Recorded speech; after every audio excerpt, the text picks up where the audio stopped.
오늘 이렇게 보니까 강단 앞에 이 튤립이 이쁘게 꽃꽂이가 되어 있습니다.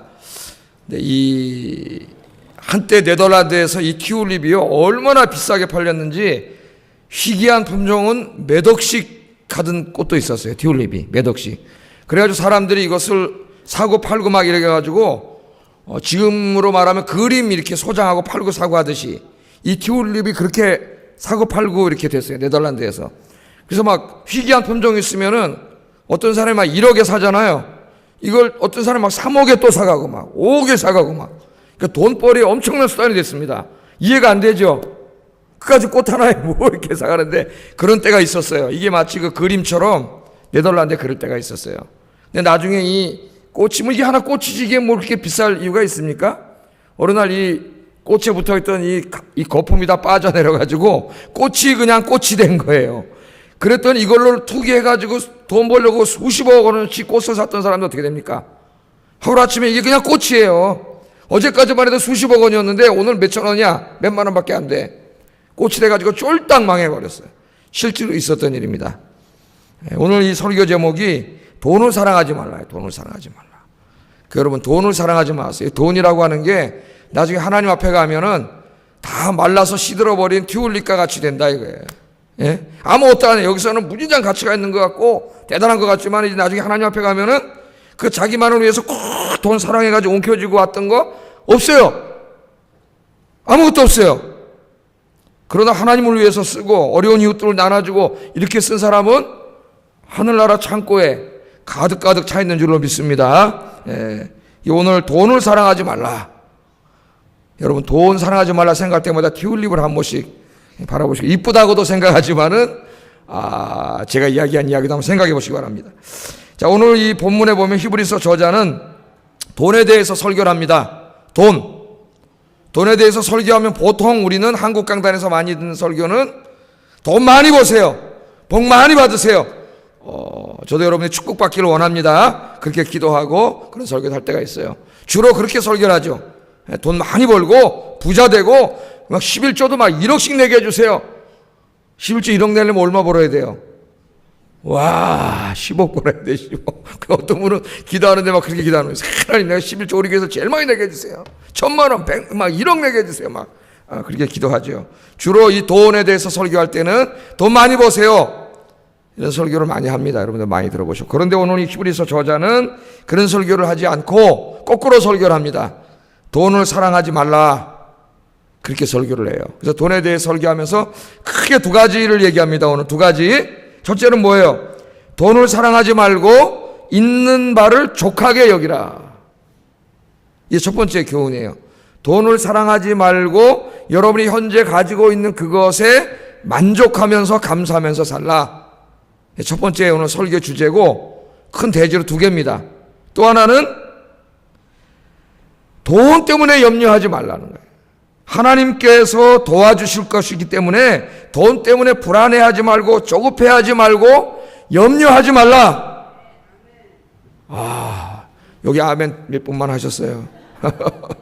이쪽만 도와주실까 하나님이.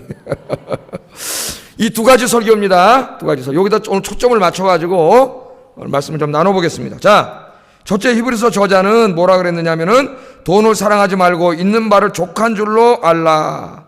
그렇게 말했죠. 5절에 말씀 그대로예요. 돈을 사랑하지 말고 있는 바를 족한 줄로 알라. 그렇게 말을 했습니다. 자, 그럼 먼저 돈을 사랑하지 말라. 이게 무슨 의미인가? 성경에 보면은 사랑하라고 이야기합니다. 하나님 자신이 사랑이시고 우리가 서로 사랑하면서 살라고 이야기해요. 성경의 주제는 사랑입니다. 그런데 오늘 또 말씀해 보니까 사랑하지 말라고 이야기했어요. 사랑하지 말라고 이야기하는 게 있는데 그게 뭐냐면 돈이에요. 돈을 사랑하지 말라 또는 세상을 사랑하지 말라. 하나님이 그렇게 말씀을 하셔요. 자, 여기 돈을 사랑하지 말라는 말씀은 그리스도인들은 돈을 소유해서도 안 되고 또 돈을 벌어서도 안 되고 또 돈이 필요 없다는 그런 말씀이 아닙니다. 그런 말씀이 아니에요. 그리스도인들도 이 땅에서 육신의 몸을 입고 살기 위해서는 어느 정도의 돈이 필요합니다. 필요해야 안 해요? 돈이 어느 정도 필요하잖아요. 돈 없이 어떻게 살아요? 우리가 뭐 죽어가지고 천국에 갔으면 이제 돈 없어도 살지만, 아직 우리가 구원이 완성되지 않고 이 땅의 육신을 가지고 살아갈 때는 육신의 필요가 충족되지 않으면 우리가 살 수가 없어요. 여러분 배고픈데 어떻게 살아요? 배고프면 밥 사 먹어야 되는데, 밥 사 먹으려면 돈이 있어야죠. 오늘 아침에 새벽 기도 끝나고 제가 내려가서 설교가 하도 많아가지고 내려가서 설교 준비하는데 한 아침 7시 반쯤 되니까 배가 얼마나 고픈지 하여튼 못 참겠더라고. 그래가지고 저한테 내려가가지고 순댓국집이 있길래 할매 순댓국 딱 먹었더니, 먹으려면 뭐가 있어야 돼요? 돈 있어야지. 돈 없으면 가서 뭐 어떻게 먹어요? 줘요? 5,000원이더라고. 5,000원 딱 내고 그냥 한 그릇 팍 먹고 왔더니 얼마나 든든한지요.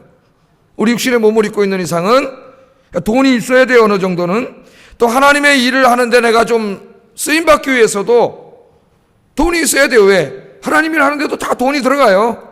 뭐 제가 설명 안 해도 여러분 다 알잖아요. 당장 여기 와서 우리 예배 드리는데도 이게 지금 비용이 엄청나게 들어가고 있습니다. 여러분 전기에다 원풍기에다가, 여러분 그렇죠? 또 내가 거기 하나님께 드리려면은 또 나도 돈이 있어야 돼요. 그러니까 돈을 사랑하지 말라는 말은 돈을 벌지 말라, 뭐 돈을 소유하지 말라 이런 말이 아니에요. 여기 본문에서 돈을 사랑하지 말라는 말은 돈을 벌고 모으는 것을 인생의 목적으로 삼지 말라 그런 말입니다. 또 하나, 돈에다가 인생의 최고의 가치를 두고 살지 말라 그런 말이에요. 자, 돈을 버는 것을 인생의 목적으로 여기서도 안 되고 돈에다가 최고의 가치를 두고 살아서도 안 된다. 오늘 돈을 사랑하지 말라는 그런 말씀입니다. 자, 제가 한번 물어보겠습니다. 여러분의 인생의 목적은 무엇입니까? 제가 가끔 물어보죠, 설교 때. 중요한 질문이고 근본적인 질문인데 생각하지 않고 살기 때문에 물어보는 거예요, 자꾸. 여러분의 인생은 목적은 무엇입니까? 제가 물어봅니다. 무엇을 위해 살다 무엇을 위해 죽기를 원하십니까? 제가 물어보죠. 그게 분명해야 된다고. 우리 그리스도인들은 여러분이 가장 사랑하는 건 뭐예요? 여러분이 가장 소중하게 여기는 건 뭐예요? 그것이 돈이 되어서는 안 된다. 근데 여러분 생각해 보세요. 뭘 제일 사랑하는지. 뭐가 이렇게 탁 들어오면 쫙 기분 좋아요? 솔직히 말하면은, 솔직히 말하면 돈 들어오면 기분이 좋잖아요. 돈이. 저도 돈이 들어오면 기분이 좋아요. 돈. 자, 왜 돈을 사랑하면 안 되는가? 성경에서는 몇 가지 이야기를 합니다. 왜 돈을 사랑하면 안 되는가? 왜 돈에다가 최고의 가치를 두면 안 되는가? 왜 돈이 우리의 삶의 목적이 돼서는 안 되는가? 성경은 이야기하는데 오늘 아주 중요한 거 두 가지만 좀 생각해 보려고 합니다. 이 프랑스의 철학자이면서 신학자인 자크 엘루이라고 하는 사람이 있어요. 요즘에는 이분은 이제 책이 잘 이렇게 새로 번역되지는 않는데, 제가 신학 공부할 때만 해도 엄청나게 이번에 책이 번역이 되고 굉장히 인기가 있었습니다. 근데 이분이 쓴 책 중에 그 하나님이냐 돈이냐 그런 책이 있는데, 오래전에 제가 크로스웨이 토를 가르칠 때 이 책을 읽혔어요. 어려운 책인데 읽으라 그랬어요. 숙개오라 그랬어요. 읽고. 중요한 책이라서. 거기에 보면은 이 자크 엘루이 이런 말을 하면, 돈이라고 하는 것, 돈은 하나님으로부터 우리의 마음을 돌려놓을 수 있는, 하나님을 향하여 있는 우리의 마음을 자기에게로 돌려놓을 수 있는 강력한 영적인 파워를 가지고 있다는 거예요. 뭐가? 돈이. 하나님을 향해 있는 내 마음을 요거를 싹 돌려갖고 자기에게로 돌려놓을 수 있는 강력한 영적인 힘을 가지고 있어요. 돈이라는 게.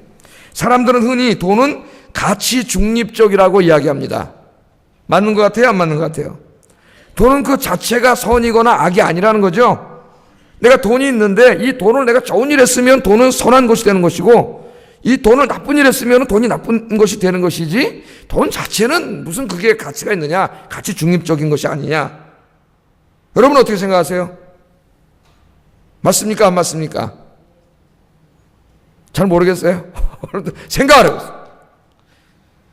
어느 정도는 맞는 말입니다. 어느 정도는. 그러나 반쪽짜리 진리입니다. 반쪽짜리 진리. 돈을 그렇게 과소평가하지 마세요.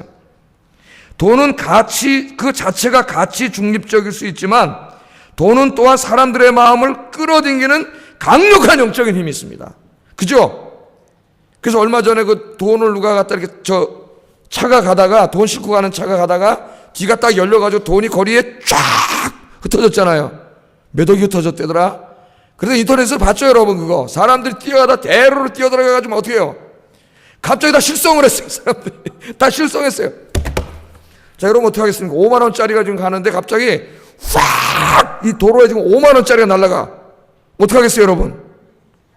그러고 그냥 가겠어요?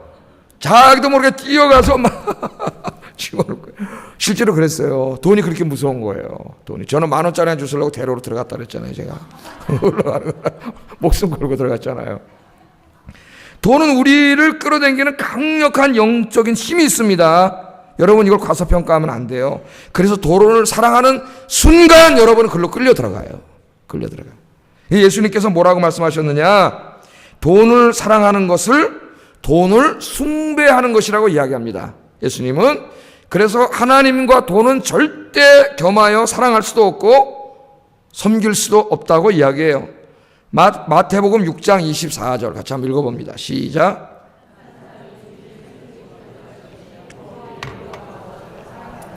혹 이를 중히 여기고 저를 경히 여김이라. 너희가 하나님과 재물을 겸하여 섬기지 못하느니라. 아멘. 여기 예수님의 설교 핵심은 뭐예요? 사람들이 섬기는 두 주인이 있대요. 주인이. 한 사람은 하나님을 섬기며 사는 사람이고 또 한 사람은 돈을 주인으로 섬기는 사람이에요. 그러니까 두 가지예요. 여러분은 하나님을 주인으로 섬깁니까? 돈을 주인으로 섬깁니까? 하나님이라고 자신 있게 말할 수 있어요? 오늘 예수님이 뭐라 그래요? 한 사람이 두 주인을 섬기지 못한다. 그러니까 돈과 하나님은 같이 갈 수 없다. 같이 갈 수 없다. 왜? 두 개가 우리에게 주인 노릇해요. 하나님과 돈이 다 우리를 자기의 이 종으로 삼으려고 그래요. 종으로. 그래서 우리는 이 두 주인을 동시에 섬길 수 없어요. 예수님이 지금 말씀하시는 거예요. 예수님이. 그래서 재물을 사랑하는 사람은 하나님을 사랑할 수 없습니다. 그게 거짓말이에요. 재물을 섬기는 사람은 하나님을 섬길 수 없어요. 섬긴다는 말은 이게 종교적인 의미예요. 종교적인 의미. 숭배하고 예배하는 거예요. 그래서 돈과 하나님은 같이 사랑할 수도 없고 같이 섬길 수도 없습니다. 그러니까 하나님의 가장 강력한 신이 돈이에요. 아세요? 하나님의 가장 강력한 라이벌 신이 돈이라고요. 그래서 예수님은 돈을 맘몬이라고 해요. 맘몬. 그래서 맘모니즘, 물질 숭배입니다. 물질 숭배. 현대인들에게 가장 큰 우상은 물질이에요. 물질. 돈이에요. 맘모니즘이에요. 맘모니즘. 하나님과 가장 라이벌 위치에 사람이 두고 사는 게 바로 돈이라는 거예요. 돈.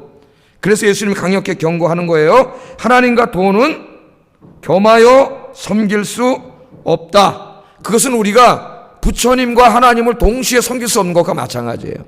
안 부처님도 믿고 하나님도 믿어. 이게 거짓말이죠. 안 넌 돈도 사랑하고 하나님도 사랑해. 그게 거짓말이라는 거예요.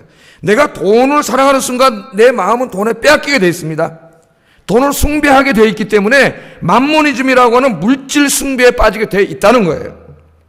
이거는 하나님의 말씀이에요. 하나님의 말씀. 그래서 돈을 사랑하지 말라. 돈을 사랑하게 되는 순간 여러분은 시험에 들고 하나님으로부터 멀어지고 하나님으로부터 등을 돌리고 돈을 이제 주인으로 섬기고 살아가게 되기 때문에 절대 돈을 사랑해서는 안 된다는 겁니다. 돈은 필요한 것이지 사랑의 대상은 아니에요. 절대 잊지 마세요. 이거 혼돈하면 안 됩니다. 자, 두 번째, 이제 두 가지 말씀드린다 그랬죠? 돈을 왜 사랑해서는 안 되는가? 성경은 뭐라고 말씀하냐면은 돈을 사랑하는 것이 일만 악의 뿌리가 된다고 이야기합니다. 일만 악의 뿌리. 디모데전서 6장 10절 같이 한번 읽어보겠습니다. 시작.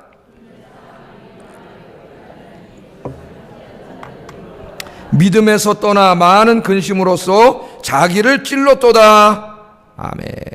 돈을 사랑함이 뭐의 뿌리가 된다고요? 일만 악의 뿌리가 된다고 이야기합니다. 그러니까 우리 인간이 행하는 모든 사악한 행동의 그 뿌리를 계속 찾아 들어가면은 그 밑에 근본이 뭐가 있다는 거예요?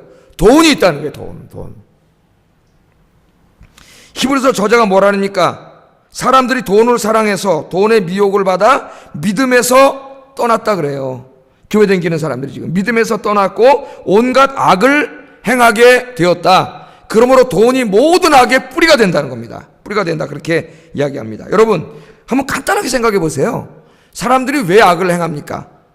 돈 때문이잖아요. 돈 때문에 살인하고 돈 때문에 거짓말하고 사기치고 돈 때문에 다른 사람들 눈에 피눈물 나게 하고 돈 때문에 마약 팔아먹고 돈 때문에 음란물 제작하여 팔아먹고 여러분 그렇지 않습니까? 인간이 짓는 모든 죄의 근저에는 뭐가 있어요? 돈이 있어요. 돈. 돈이 일만하게 뿌려요.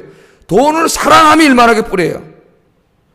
돈에 욕심을 부리지 않으면 괜찮은데 돈을 사랑하게 되면 욕심을 부리게 되고 모든 악을 행하게 된다는 거예요. 작년에 우리 사회를 큰 슬픔과 혼란으로 빠뜨렸던 이 세월호 참사 사건만 보더라도 이 안타까운 사건의 근본에는 돈에 대한 사랑이 있다는 걸 우리가 금방 알 수 있습니다. 자, 돈 조금 더 벌려고 배를 불법 개조했습니다. 조금 더 돈을 벌려고 화물을 적정량보다 초과해서 실었습니다. 돈 좀 더 벌려고 문제가 생긴 배를 제때 수리하지도 않았습니다. 돈 좀 더 벌려고 그 배를 감시하고 점검해야 될 공무원들이 뇌물 받아먹고 업무를 제대로 하지 않았습니다. 결국 이 모든 인간의 사악한 행동에 근저를 파고 들어가면은 그 밑에는 다 돈을 사랑함이 있어요. 돈을 사랑함. 돈을 사랑함이 일만하게 뿌립니다. 교회 안에 있는 그리스도인들 중에도 돈을 사랑하여 돈 때문에 예배 빼먹고 돈 때문에 경건생활 소홀히 하고 돈 때문에 교회 봉사하지 못하는 사람들이 있습니다. 돈 좀 더 벌려고 하나님으로부터 점점 멀어져 가는 사람들이 있어요. 오늘 성경에서 뭐라 그래요? 이 돈을 사랑하기 때문에 믿음에서 떠난 자들이 있다. 떠난 자들이 있다. 하나님을 섬기고 살아야 되는데 돈을 섬기고 산 거예요. 맨 처음에 그냥 하나님도 한 손 잡고 돈도 한 손 잡으려고 했는데 돈에 딱 마음을 끌리다 보니까 하나님이 잊어먹는 거예요. 돈을 사랑하면 돈을 하나님으로 섬기게 되고 돈 때문에 온갖 사악한 일을 행하게 됩니다. 그래서 예수님께서는 돈을 사랑하지 말라고 말씀하시고 우리가 사랑하면서 살아야 될 걸 가르쳐 주셨어요. 뭘 사랑을 했을까요? 네 마음을 다하고 목숨을 다하고 힘을 다하고 뜻을 다하여 주 너의 하나님을 사랑하고 또한 네 이웃을 네 몸같이 사랑하라. 아멘. 하나님을 사랑하고 이웃을 사랑하라 그랬습니다. 여러분, 돈을 사랑하는 사람은요, 돈을 벌 때도 악하게 돈을 벌지만 돈을 쓸 때도 악을 행합니다. 돈을 사랑하는 사람은 수단과 방법을 가리지 않고 돈을 벌고요, 돈을 번 후에도 오직 자신만을 위하여 모으고 투자하고 오직 자신의 이기적인 목적을 위하여만 돈을 씁니다. 그러나 하나님을 사랑하는 사람, 이웃을 사랑하는 사람은 돈을 벌 때에도 돈을 쓸 때에도 하나님과 이웃을 먼저 생각해요. 그래서 내가 돈을 벌 때도 악을 행하지 않아요.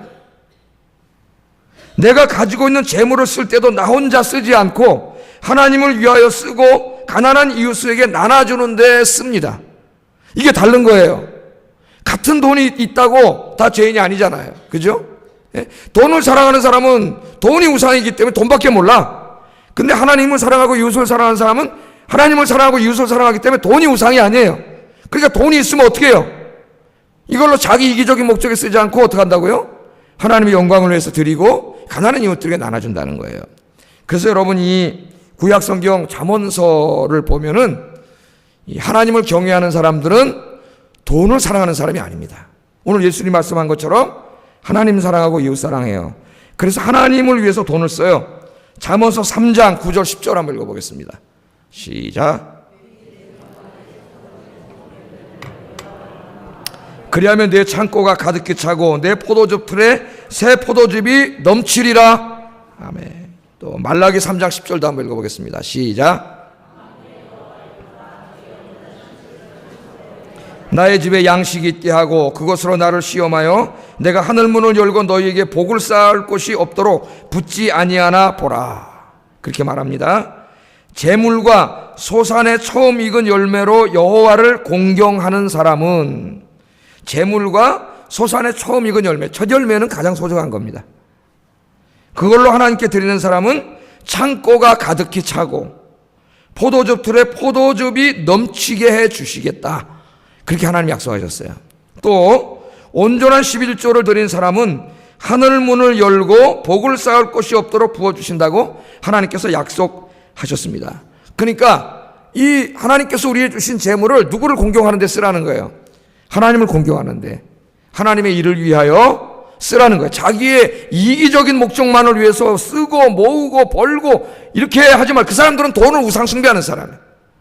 잘 보세요, 여러분. 우상 숭배하는지 돈 숭배하는지 하나님을 믿는지 잘 여러분 자신이 판단하세요. 오늘 이 시간에 내가 하나님을 위하여 기꺼이 드리고 있다면 나는 하나님을 섬기는 자지만 그거 아까워가지고 나 혼자 쓰려고 꽁꽁 묶어놓고 숨기고 있다면 여러분 돈을 숨기는 사람입니다. 우상 숭배자예요. 하나님이 말씀하시는 거예요. 그 다음에 두 번째, 이 지혜자들의 말씀을 보면은 이 사람들은 어떻게 돼요? 재물을 이웃에게 나눠줘요. 그러나 재물을 이웃에게 나눠준 자도 또 하나님 복을 주신다래요. 우리 잠언 11장 24절 한번 읽어보겠습니다. 시작. 과도히 아껴도 가난하게 될 뿐이니라. 구제를 좋아하는 자는 풍족하여질 것이요 남을 윤택하게 하는 자는 자기도 윤택하여 지리라. 아멘. 이상하잖아요. 우리도 막 내가 구두쇠처럼 모으고 안 주고 막 나만 꽁꽁 묶어놓고 막 이래야 좀 부자가 될 것 같은데, 그렇게 해도 과도히 아껴도 가난하게 될 뿐이라 그랬어요. 하나님이 턱 가져가 버리면 끝나는 거지.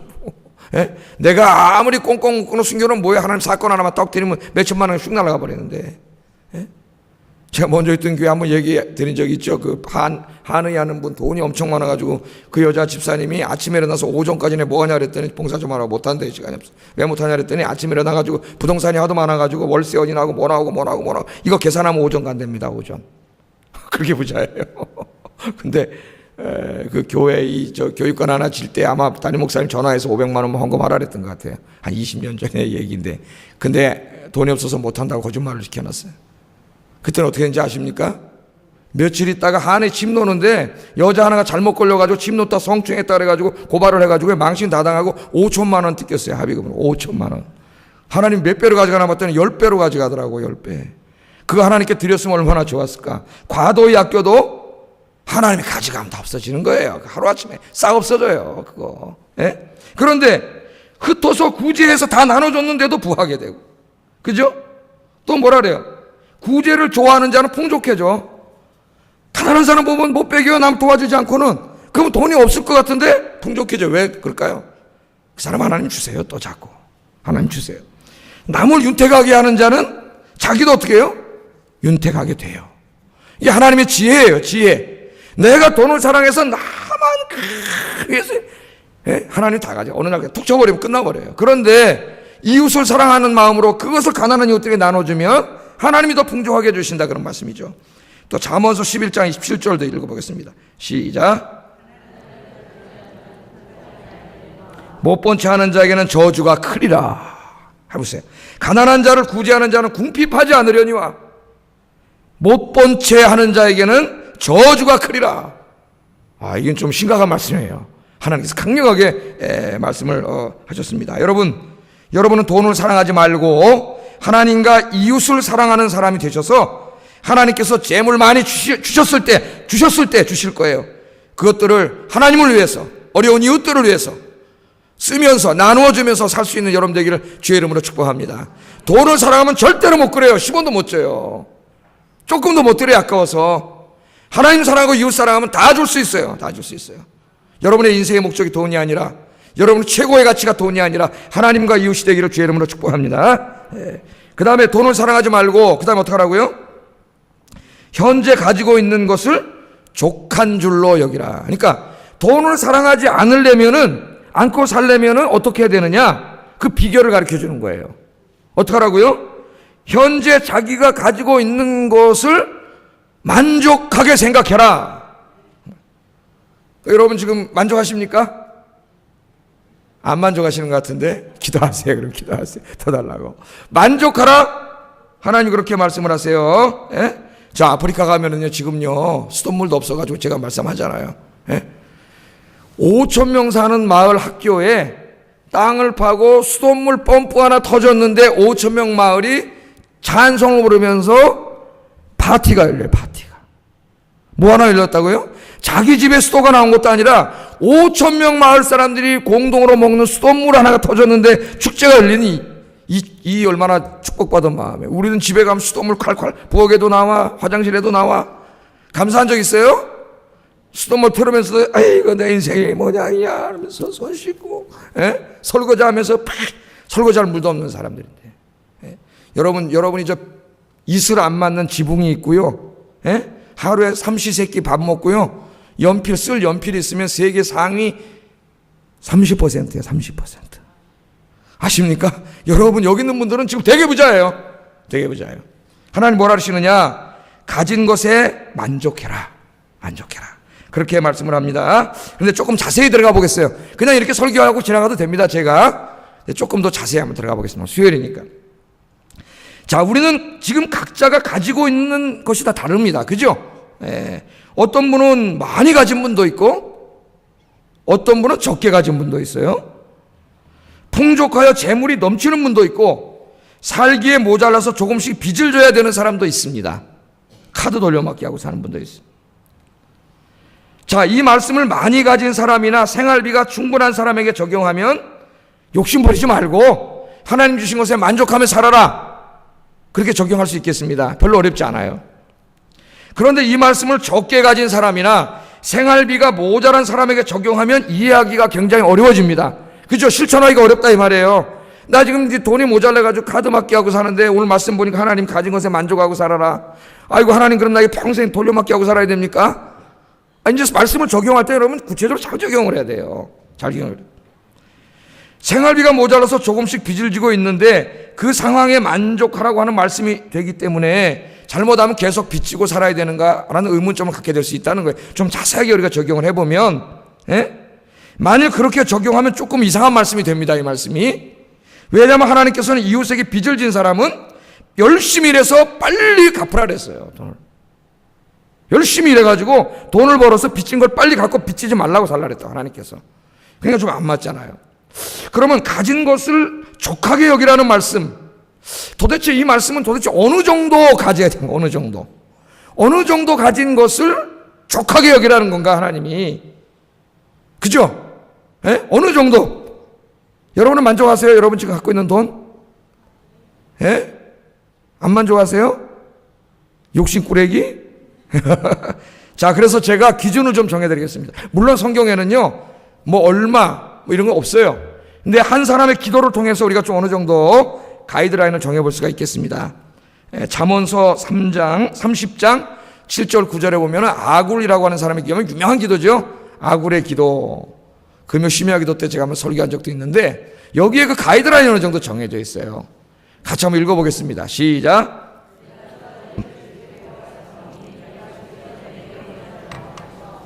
곧 헛된 것과 거짓말을 내게서 멀리하옵시며 나를 가난하게도 마옵시고 부하게도 마옵시고 오직 필요한 양식으로 나를 먹이시옵소서.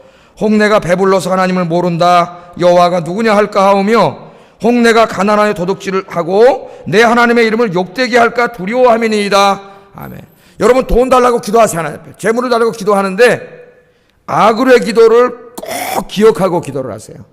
이 재물에 대해서 기도할 때는 이 아굴의 기도를 꼭 여러분 유념해 두고 기도를 해야 됩니다. 안 그러면은 기도가 아니라 탐욕과 욕심에 사로잡힐 수가 있어요. 자, 하나님의 백성들은 어느 정도의 재물을 가지고 있어야 감사하고 만족하는가? 그 도대체 그 라인이 어느 정도인가? 성경에는 그런 라인이 없습니다. 한 달 수입은 어느 정도가 돼야 만족하는 건지, 집은 몇 평에 살아야 만족하는 건지, 옷과 가방은 어느 정도 브랜드를 써야 만족하는 건지, 자동차는 뭘 타야 만족하는 건지에 대해서 성경은 구체적으로 자세하게 가르치지 않습니다. 그러나 아굴의 이 기도는 하나님의 자녀들이 어느 정도의 재물에 만족하고 살아야 하는가에 대해서 어느 정도 가이드라인을 우리에게 제시해 줍니다. 자, 아굴이 뭐라고 기도합니까? 가난하게도 마옵시고. 가난하게 해달라 그러지 않았어요. 여러분 뭐 금욕 생활은 기독교하고 관계없습니다. 어떤 사람은 기독교인 금욕해야 된다는데 금욕하고 기독교는 관계없어요. 자, 가난하게도 마옵시고 부하게도 마옵시고. 그러니까 가난하게도 마옵시고. 지금 돈 달라고 기도하는 거예요 하나님 앞에. 근데 가난하게도 마옵시고 또 여러분 부자 되게 해달라고 기도하는데 이 사람 뭐라고 기도해요? 부하게도 마옵시고. 그리고 뭘 달라 그래? 오직 필요한 양식으로 나를 먹이시옵소서. 이렇게 기도를 합니다. 이렇게 기도를 해요. 여러분도 이렇게 기도하라는 거예요. 자, 아굴은 돈을 많이 벌어서 부자가 되는 것을 원하지 않습니다. 왜? 돈이 우상이 되어서 하나님을 잊어먹게 될까봐. 아까 잊어먹는다 그랬잖아요. 예? 그래서 부자가 되는 거 원하지 않아요. 그렇다고 가난하게 되는 것도 원하지 않습니다. 왜요? 너무 가난해서 도둑질하는 등 하나님의 영광을 가리는 일을 할까봐 가난하게 되기도 원치 않습니다. 아굴의 기도를 가만히 보면은요, 재물에 대해서 기도할 때에도 재물 자체의 목적이 있는 것이 아니고 하나님을 영화롭게 하는데 초점이 맞추어져 있습니다. 그래서 아굴은 부자가 되게 해달라고도 기도하지 않았고 하나님을 섬기기에 가장 적절한 만큼의 재물을 달라고 기도했어요. 야, 하나님을 내가 섬기기에, 하나님을 제일 사랑하기에 적절한 만큼을 주세요. 그게 얼만큼이에요 도대체? 그게 얼만큼이에요? 그게 얼만큼이에요? 오직 필요한 양식으로 나를 먹이소서. 그렇게 씁니다. 오직 필요한 양식으로. 필요한 양식을 먹을 수 있을 만큼 되면 된다, 그 말입니다. 된다. 이 기도는 예수님께서 가르쳐 주신 주기도문 중에 우리에게 일용할 양식을 주옵시고 라는 기도와 매우 흡사합니다. 똑같은 기도죠. 예수님께서도 일용할 양식을 위하여 기도하라, 그렇게 가르쳤습니다. 자, 여기서 필요한 양식, 일용할 양식은 그저 삼시세끼 먹을 음식만 있으면 된다, 그런 말씀은 아닙니다. 이 말씀은 인간이 살아가는데 기본이 되는 기초생활을 의미합니다. 기초생활. 인간이 살기 위해서는 살 집이 있어야 됩니다. 입어야 할 옷이 있어야 되고 먹어야 할 음식이 있어야 됩니다. 또 자식들을 공부시킬 돈도 있어야 하고 약간의 여가도 가질 만큼의 돈도 있어야 합니다. 많은 기독교 윤리학자들은 정의가 뭐냐, 하나님의 정의가 뭐냐, 최소한도 인간에게 이 정도는 갖추어지는 것이 정의라 그랬어요. 근데 우리 서울만 봐도 집 없는 사람이 50%가 넘습니다. 우리 어떤 사람은 몇십 채씩 가지고 있습니다. 우리 사회는 정의로운 사회가 아니에요. 경제가 성장하고 세계 10대 부국이 됐지만은 우리 사회가 벌어들인 부가 모든 백성이 골고루 나눠지지 않고 일부에게 극도로 집중되어 있습니다. 빈부의 차이가 굉장히 심하죠. 정의로운 사회가 아니에요. 여러분, 인간으로 태어나서 자기가 살 집이 없다는 게 말이 돼요? 개도 지 집이 있는데 인간이 자기 집이 없어요. 이런 일이 있으면 안 돼요. 원래는 자기 집이 있어야 돼요. 하나님은 원래 자기 살 집을 갖게 하셨어요. 그런데 우리 사회는 정의가 실현되지 않습니다. 그러나 여기에서 집이라든가 입어야 할 옷이라든가 먹어야 할 음식이라든가 하는 것은 사치하라는 게 아니에요. 최소한을 말하는 거예요. 검소. 사치가 아니라 검소라는 것을 명심해야 됩니다. 검소. 그게 바로 오늘 이 본문에 필요한 양식으로 나를 먹이소서 하는 기도나 예수님이 주기도문에서 가르쳐 주신 일용할 양식을 주옵소서 하는 거기에 포함되는 거예요. 포함되는. 그래서 아직 이 기준에 모자라는 분은 기도하세요. 하나님께 달라고. 기도하면서 열심히 일하세요. 하나님께서 채워주실 줄로 믿습니다. 이 기준에 이미 이뤘거나 그 기준을 넘어서는 사람은 감사하세요. 만족하세요. 그리고 여러분의 것을 나누세요. 나누어 주세요. 오늘 하나님께서는 그렇게 우리에게 이야기합니다. 여러분, 재물에 대한 기도를 할 때 꼭 아굴의 기도를 명심하시고 또 오늘 히브리서 말씀을 명심해서 기도하시길 바랍니다. 그래서 하나님께서 여러분에게 하나님을 섬기기에 가장 적절한 만큼, 그만큼을 꼭 채워주실 줄로 믿습니다. 예. 너무 욕심 부리지 마세요. 그 정도 이상은 우리의 행복을 증진시키는데 전혀 도움이 되지 않습니다. 그래서 요새 하버드 대학 행복연구소라고 하는 기관에서 행복에 대한 책들을 막 내고 있어요.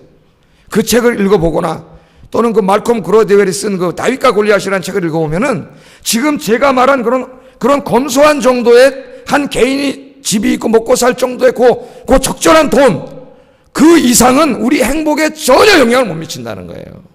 그 이상은. 오히려 아이들을 교육하는 데도 해가 된다는 거예요. 그 이상은. 그래서 여러분, 이 아굴처럼 늘 기도하셔서 여러분 재물로 하나님께도 드리고 어려운 이웃들도 나누어주고 그리고 하나님을 잘 섬기는 여러분 되시기를 주의 이름으로 축복합니다. 한 가지 더 생각할 것은 재물보다 더 소중한 것들이 있다는 걸 여러분 알아야 됩니다. 돈보다 소중한 것이 있어요. 우리 자본주의 사회는 돈밖에 몰라. 돈밖에. 돈이 최고예요. 최근에 끝난 어떤 드라마에도 하여튼 말도 안 되는 드라마지만 하여튼 무슨 주식회사 재벌 하나가 우리나라 검찰을 다 주물러 말 안 들으면 죽이고 막 사실 자본주의 사회의 자본이라는 건 무서운 거예요. 무서운 거예요. 대통령 5년 있다 없어지지만은 자본가는 영원합니다. 자, 근데 이 돈이 최고야. 돈 없으면 안 되는 게 뭐 있어, 우리 사회. 예? 돈 있으면 귀족되고, 여러분, 돈 없으면 기죽고 그러잖아요.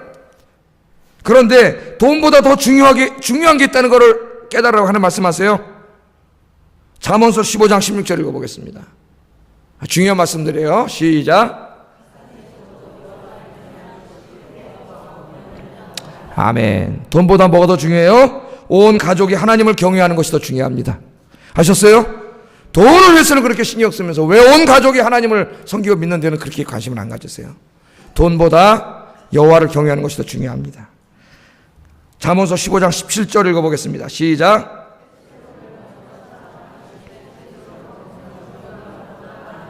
아멘. 돈보다 뭐가 더 중요해요? 사랑하며 사는 게 더 중요해요. 예? 채소 먹으면서 사랑하며 사는 게 살찐소를 먹으면서 서로 미워하는 것보다 낫다고 이야기합니다. 그러니까 여러분 가정이 화목하게 되고 여러분 교회 안에서도 사랑하면서 사세요. 돈보다 뭐가 더 중요해요? 사랑하며 사는 게 더 중요해요. 직장에 가서 사회 나가서도.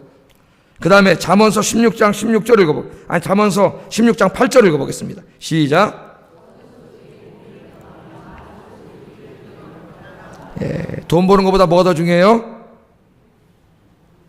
의롭게 사는 게 더 중요하다는 거예요. 의롭게. 돈 벌려고 거짓말하고 속이고 그러지 말라는 거예요.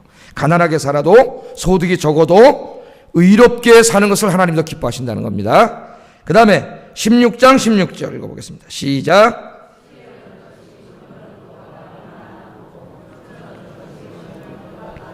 아멘. 금보다 뭐가 더 중요해요? 지혜가 더 중요해요. 에이, 금이 더 중요하지 목사님. 천만의 말씀이. 지혜가 더 중요해요. 그래서 솔로몬은 뭐 달라고 기도했어요? 지혜 달라고 기도했어요.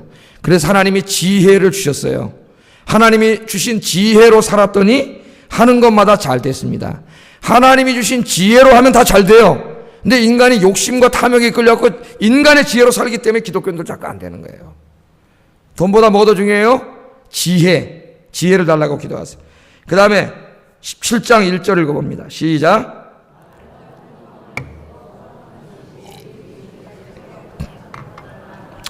예. 돈보다 뭐가 더 중요해요? 화목하게 사는 게 더 중요해요. 여러분 가정이 화목해지도록 노력하세요. 돈 없어도 마른 떡 하나 먹고 살아도 가족이 서로 아껴주면서 화목하게 사는 게 하나님 앞에 더 중요하다는 거예요. 돈 많으면 뭐해? 맨날 싸우고. 여러분 돈 많으니까요. 나중에 부모님이 연세 드시니까 이 자식들이 말이죠. 부모님을 안 보이고 돈으로 보더라고, 다 돈. 이거는 100% 그렇게 될 수밖에 없어요. 그래가지고 어떻게 하는지 아십니까? 한 자식이 부모님 자주 찾아가면은, 저게 돈 뜯어먹으려고 자주 찾아가는구나. 그리고 경쟁이 붙어가지고 서로 찾아와. 하여튼 찾아오는 건 좋은데. 이 돈이 우리를 다 불행하게 만들어요. 여러분, 돈보다 뭐가 더 중요해? 가족이 화목하게 사는 게 더 중요해. 돈이 여러분 가족 화목하게 못하면 버리세요. 돈 갖다. 다 주세요. 돈 좋은 일에 쓰세요. 뭐 하나 받자 반드시 자식들 가면은요 쌈납니다. 100% 진리예요. 100% 진리. 내가 죽을 때 이걸 어떻게 하고 죽을까를 지금 생각하셔야 돼요.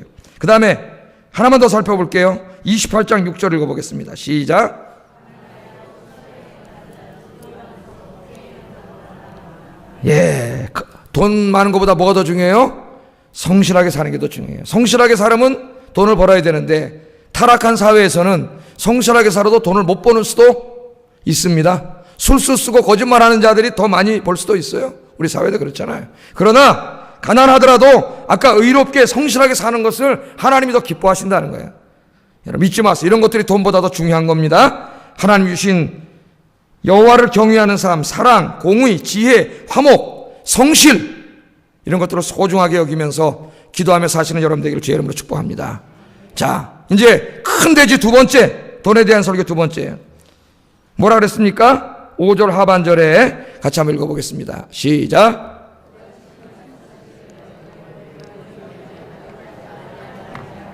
아멘. 무슨 말씀이세요? 하나님께서 지켜주실 때니까 돈 때문에 걱정하고 염려하지 말라는 말씀이에요. 우리 돈 때문에 얼마나 걱정하고 염려하고 살아요. 그 걱정과 염려가 우리를 병들게 하고, 그죠? 우울하게 하고, 우리 삶을 다 무너뜨리잖아요. 자, 여기 말씀에 뭐라 그랬어요? 내가 결코 너희를 버리지? 이 말씀 중요한 말씀이에요. 내가 결코 너희를 버리지 아니하며 떠나지 아니하리라. 이거 믿습니까, 이 말씀?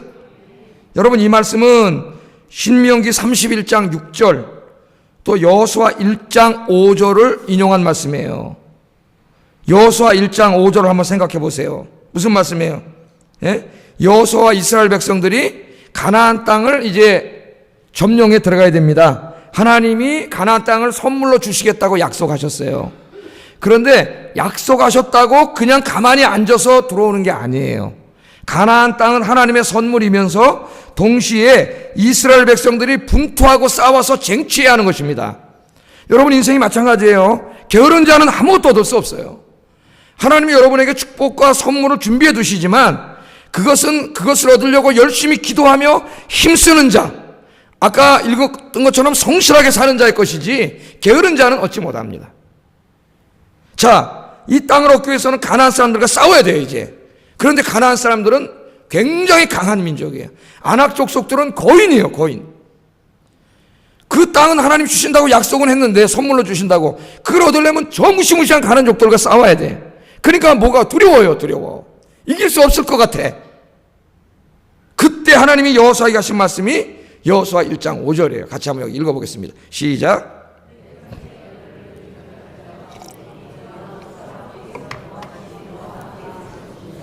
내가 너를 떠나지 아니하며 버리지 아니하리니. 아멘. 여기서 인용해요 말씀이에요.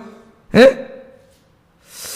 자, 하나님께서 여호수아에게 뭐라 그래요? 가나안 족속들을 두려워하지 말라, 무서워하지 말라 얘기합니다. 그러면서 내가 모세와 함께 있었던 것처럼 너와 함께하고 너를 절대로 떠나지 않아. 여러분, 하나님은 절대로 여러분 떠나지 않습니다. 여러분이 믿음이 없어지면 못 느낄 뿐이지 하나님은 절대 떠나지 않았어요. 약속하셨어요. 자, 그럼 한번 생각해 보세요. 여러분, 성경을 읽을 때 아니 히브리서 저자가 돈 이야기 하다가 왜 갑자기 가나안 정복 이야기를 하고 있죠? 돈 이야기 하다가? 예? 이 돈이라고 하는 게 가나안 족속들만큼이나 그리스도인들이 극복해야 할 강력한 적이라는 거예요. 적이라는 거예요. 사람들은 돈 없이는 못 산다고 생각합니다. 돈 없으면 불안해져. 통장에 돈이 줄어들면 걱정과 염려가 몰려오고, 예? 공황 상태에 빠집니다. 그래서 사람들은 돈을 사랑하게 되고 수단과 방법을 가리지 않고 돈을 벌려고 하고 돈이 생기면 돈을 쌓아두고 모으려고 해요. 특별히 어제 이제 수명이 늘어났습니다. 수명이 90까지 살지도 몰라요. 80을 다 넘겨 살고 있습니다. 85세 평균 수명이 이렇게 되고 있어요. 은퇴 이후에도 20년 이상을 더 살아야 되는데 은퇴 후에 20년 이상을 뭘로 살 거예요? 이게 벌써부터 불안해져요. 그래서 요새 중년 남자들이 우울증이 온다 그랬죠. 우울증이 굉장히 많이 오고 있습니다. 부모님이 살아계시지요. 자식들 아직 공부도 안 끝났고 결혼시켜야 돼요. 자기도 준비가 안 됐어요. 미래가. 이 아버지들이 나가서 이제 50대 넘으면 직장을 간둬야 됩니다. 직장이 없어져요. 고민하는 거예요. 불쌍해요, 여러분. 우리 교회, 우리나라 아버지들이 굉장히 불쌍해서 요새 그 국제시장이 1000만 명이 넘어가는 거예요. 아버지. 이제까지 아버지에 생각하지 않았는데 아버지가 정말 그렇게 살고 있는 거예요. 지금 여러분의 남편들이 그렇게 살고 있는 거예요. 그러다 보니까 더 돈에 대해 생각을 하게 되고 돈에 집착하게 돼요. 두렵잖아요. 어떻게 할 거예요? 늙어서 돈이 없는데 자식들이 손 벌릴 거예요. 어떻게 할 거예요? 예? 어떻게 살아갈 거냐고요. 이 돈이 우리의 큰 적이라는 거예요. 가나안 족속들처럼. 근데 하나님이 말씀하시는 거예요. 뭐라고? 내가 너를 떠나지 아니하고 너를 버리지 아니하리라. 그러니까 염려하지 마. 안 믿는 사람들은 그렇게 염려하지 마. 너는 내가 책임져 줄 테니까 기도하고 하나님 의지하고 살아라. 하나님 그렇게 말씀을 하셔요. 여러분 믿습니까? 하나님이 그렇게 약속을 해주셨어요. 예수님께서도요 산상설교에서 이렇게 말씀을 해주셨습니다. 이거 하나 읽고 우리 이제 설교를 마칩니다. 마태복음 6장 25절 32절 긴 말씀인데 중요한 말씀이에요. 같이 한번 읽어보겠습니다. 시작.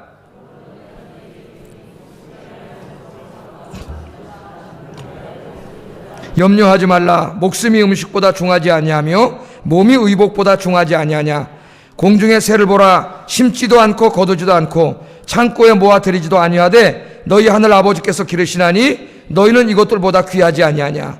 너희 중에 누가 염려함으로 그 키를 한 자라도 더할 수 있겠느냐. 또 너희가 어찌 의복을 위하여 염려하느냐. 들의 백합화가 어떻게 자라는가 생각하여 보라. 수고도 아니하고 길쌈도 아니하느니라. 그러나 내가 너희에게 말하노니 솔로몬의 모든 영광으로도 입은 것이 이 꽃 하나만 같지 못하였느니라. 오늘 있다가 내일 아궁이에 던져지는 들풀도 하나님이 이렇게 입히시거든 하물며 너희일까 보냐? 믿음이 적은 자들아. 그 다음에 또 있어요. 그러므로 염려하여 이르기를 무엇을 먹을까 무엇을 마실까 무엇을 입을까 하지 말라. 이는 다 이방인들이 구하는 것이라. 너희 하늘아버지께서 이 모든 것이 너희에게 있어야 할 줄을 아시느니라. 아멘. 오해하지 마세요. 이 말씀 그럼 기독교인들은 아무 일도 안 해도 됩니까? 아무 대비도 안 해도 됩니까? 그런 말씀이 아니에요.